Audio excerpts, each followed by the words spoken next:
Assalamualaikum warahmatullahi wabarakatuh. Halo, kembali lagi di YouTube channel Iris Harisman. Pastinya di konten berbagi perspektif, sharing pengalaman seputar universitas terbuka.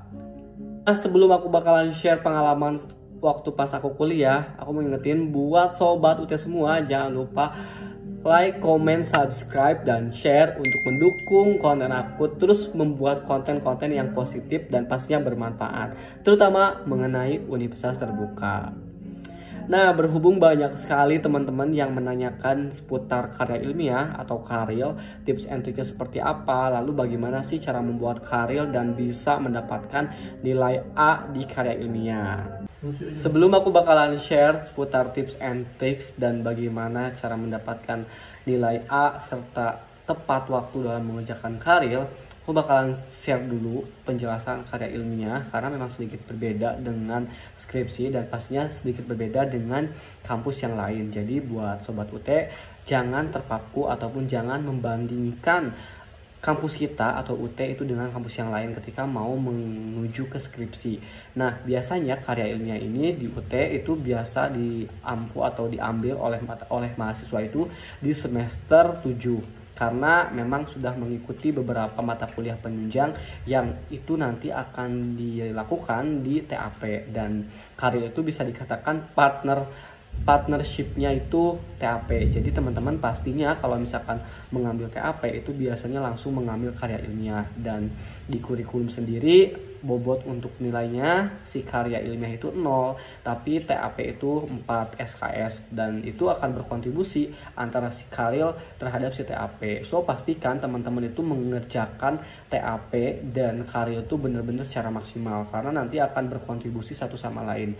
Jadi jangan sampai karena si karya ilmiah itu SKS-nya 0, teman-teman tidak mengerjakan karya ilmiah. Karena banyak teman-teman saya pun yang kayak ngerasa dia tuh nggak apply karil tapi dia hanya mengerjakan TAP, meskipun TAP-nya bagus, tapi ketika tidak ada karil hasilnya nilainya itu hanya sampai di C. Tapi ketika teman-teman bisa mengerjakan karil secara maksimal dan mengerjakan TAP juga secara maksimal, itu nilainya pasti dipastikan bakal A, asalkan teman-teman mengerjakannya sesuai dengan yang di yang aturan yang ada dan pastinya mengerjakan maksimal untuk jawabannya. Nah, itu mungkin sedikit penjelasan mengenai karya ilmiah. Nah, karya ilmiah sendiri merupakan tugas akhir yang diberikan kepada mahasiswa universitas terbuka, yang mana ini menggantikan salah satunya skripsi ataupun sidang akhir kalau di kampus lain. Nah, di UT itu diganti dengan karya ilmiah dan TAP. Dan karya ilmiah sendiri itu bisa dikatakan berbeda dengan karil, mulai dari cara penulisannya, dari poin-poin, dari sub-sub judul ataupun topik yang ada di skripsi dengan si karya ilmiah itu berbeda. Aku bisa sebut kalau karya ilmiah di UT itu bisa dikatakan mudah banget. Jadi jangan terpaku karya ilmiah itu susah, jangan kayak kita jangan berpikir berasumsi kalau menyulitkan diri sendiri gitu. Nah, nanti aku bakalan share tips and triknya seperti apa supaya kita bisa mudah mengerjakan karya ilmiah. Nah, waktu pas itu biasanya karya itu teman-teman bisa mendapatkan kayak rules atau misalkan step by stepnya dan aturannya seperti apa dalam karya ilmiah itu biasanya di-upload di website resmi universitas terbuka. Itu teman-teman tinggal download mulai dari keterangan kertasnya, mulai dari ukurannya, mulai dari berapa halamannya, mulai dari abstraknya seperti apa, mulai dari kayak penulisan sitasi, terus mulai dari kayak penulisan si tanda si kutipannya seperti apa, itu udah ada panduannya jelas. Teman-teman tinggal download saja di website www.ut.ac.id. Nah, langsung kita bahas seputar tips and tricks. Nah, yang pertama aku mau kasih share pengalaman aku dulu. Pastikan teman-teman ketika mengambil topik karya ilmiah itu jangan mengambil topik yang melibatkan teman-teman atau di luar kendali teman-teman. Semisal teman-teman tuh tidak bekerja di MNC Group, tapi teman-teman pengen ngambil marketing atau keuangan di MNC Group. Nah, itu kan satu hal yang memang merumitkan teman-teman. Pertama, teman-teman harus punya akses untuk mengambil data. Terus kedua, teman-teman pastinya nanti akan keteteran masalah waktu. Karena di UT itu karil kita diberikan spare waktu itu kurang lebih 2 bulan. Jadi dipastikan itu harus dimaksimalkan. Dan yang kedua, ketika di kampus lain mungkin kita punya dosen pembimbing satu atau dua mahasiswa itu satu dosen pembimbing. Tapi kalau di UT itu kita sulit untuk mendapatkan dosen pembimbing karena kebanyakan memang lebih ke lebih ke virtual, lebih ke online. Nah, tapi kalau yang TTM atau yang tutorial tatap muka atau yang web karena sekarang itu pandemi, itu biasanya yang mau konsultasi untuk bimbingan itu satu kelas tuh 20 orang satu dosen. Nah, bayangkan gitu ya, kalau misalkan teman-teman ngambil topik yang sekiranya meribetkan, yang memakan waktu lama, itu tentunya akan membuat kebingungan dan memberatkan teman-teman sendiri. Jadi saya beri tips pertama, ambil topik yang mudah, ambil topik yang memang bisa dikuasai oleh teman-teman. Terus yang kedua, teman-teman harus tahu waktu, dalam artian jangan sampai misalkan sekarang karena teman-teman kerja atau teman-teman misalkan sibuk lain sebagainya, teman-teman tidak mengerjakan meskipun itu dalam jumlah lembarannya pun sedikit dan kualitasnya tuh komposisi dari si karya ilmiah itu lebih mudah ketimbang skripsi. Jadi jangan disepelekan, tapi tetap harus prioritaskan juga.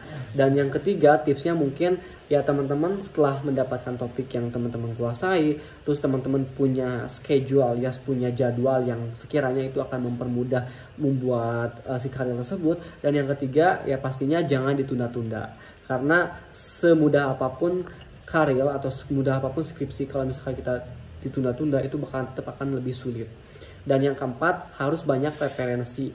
Misalkan mau mau melalui buku atau misalkan mau melalui jurnal, itu harus memang dipersiapkan dan dipreparekan sesuai dengan topik yang teman-teman ambil. Dan yang terakhir, teman-teman bisa menggunakan aplikasi yang akan memudahkan teman-teman dalam hal sitasi, parafrase atau penulisan daftar pustaka, yaitu aplikasi Mendeley. Nah, aplikasi ini sangat menunjang banget. Jadi ketika teman-teman mau sitasi atau teman-teman mau parafrase atau teman-teman mau membuat kutipan atau teman-teman mau membuat daftar pustaka, itu lebih mudah untuk memudahkan pekerjaan teman-teman.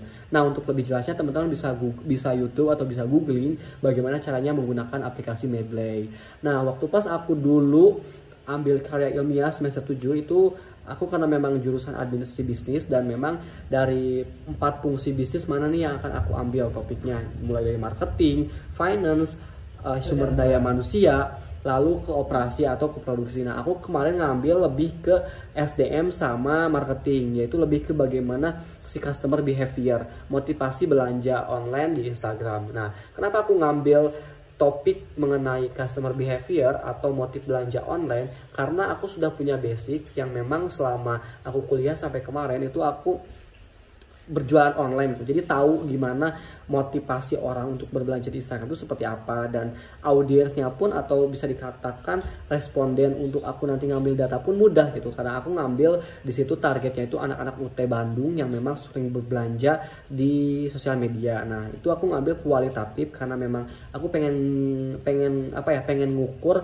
apa sih kenapa orang tuh berbelanja di Instagram. Faktor-faktor apa saja sih yang mempengaruhi ketika orang tuh memutuskan untuk berbeli atau berbelanja di Instagram. Jadi bukan kuantitatif yang memang pengaruh itu tidak ada pengaruhnya atau tidak, tapi lebih menggali apa manfaatnya, terus faktornya apa, lalu kenapa, lebih tepatnya 5W1H. Nah, itu memudahkan aku dan aku mengerjakan karya ilmiah kurang lebih 2 minggu. Jadi setelah bimbingan beberapa kali pertemuan, karena waktu pas aku dulu tuh TTM, tutorial tatap muka, jadi setiap 1 minggu sekali tuh bertemu dengan dosen, pastinya bimbingan bagaimana konsultasi tips and triknya. Ternyata memang itu efektif banget ketika kita tahu kemampuan kita dan tidak merumitkan apa yang sekiranya bukan kendali kita. Nah, itu mungkin sedikit share pengalaman bagaimana tips and triksnya seputar karya ilmiah. So, pastikan bisa bermanfaat, dan saya kembali mengingatkan semangat, jangan ditakuti, jangan dijadikan beban, karena karir itu mudah, tidak seseram yang kita bayangkan asalkan kita mengerjakan dan kita tahu bagaimana tips and triknya supaya memudahkan pekerjaan untuk membuat karya ilmiah. Terima kasih, sampai ketemu di berbagai perspektif selanjutnya. Jangan lupa like, comment, subscribe, dan share. Wassalamualaikum warahmatullahi wabarakatuh.